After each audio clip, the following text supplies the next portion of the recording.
I'm attempting to create a new world record. The longest time in which one has written a short story every day. Why am I doing this? Don't ask me. Anyway, hope you enjoyed today's instalment. 48. Death. I don't get you, the little girl said, gazing blankly up at Death.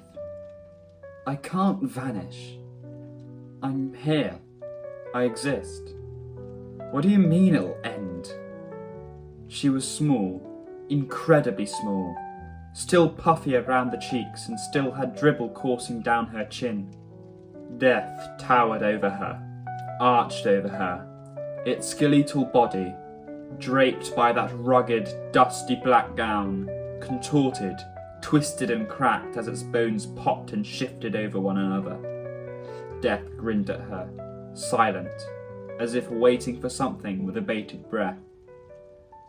The world around them was as white as could be, for as far as the eye could see, an empty universe that the girl felt was truly and utterly endless.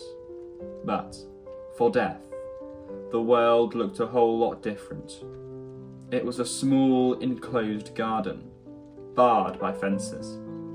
Where the girl was standing, near one of the fences that marked the beginning of the garden, the flowers at her ankles blossomed like stars. But the further away from that end of the garden the flowers and grass grew, the more it wilted into sorry imitations of what it used to be. It was almost a cruel sight, one synonymous with the degradation of Death's rusting bones, draping gown, and accursed smile. I ain't gonna die, the little girl said. Where a child of her stature might have burst out into tears at the notion of having something stolen away from her, she did no such thing. And every time Death faced human beings, they never did seem to act in that way that Death thought they should have. The girl gazed up at Death, blankly, unafraid. Other people die, but I'm not gonna. She said it as if it were obvious. I've always existed, and I always will. She said it as if it were the deepest line of truth engraved into her soul, because, in that metaphorical sense, it was. But Death is prideful. Death is haughty. Death is quick. And whilst it is the common consensus that people change once they come face to face with death, that's not the case.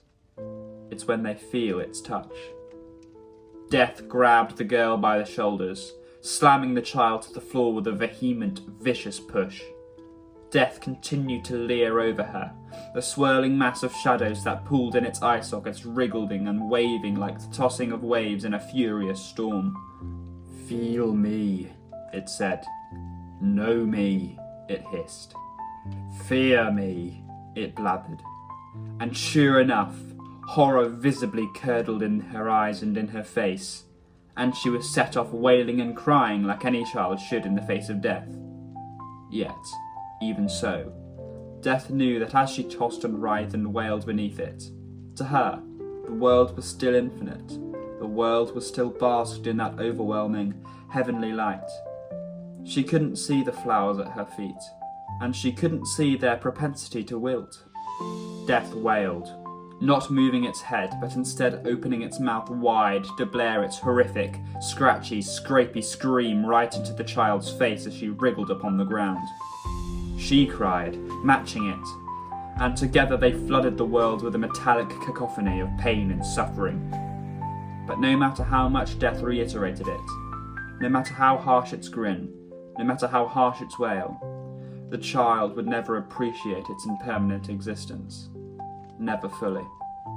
Death knew that as life progressed and she grew, she would still never be able to see the garden.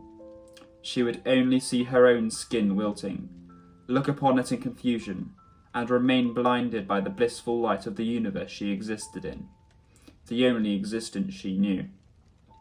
And so, with a hoarse throat, Death continued to wail at the girl's face uselessly, desperately forcing the truth down her throat, the truth she would never understand, not even when it would be too late.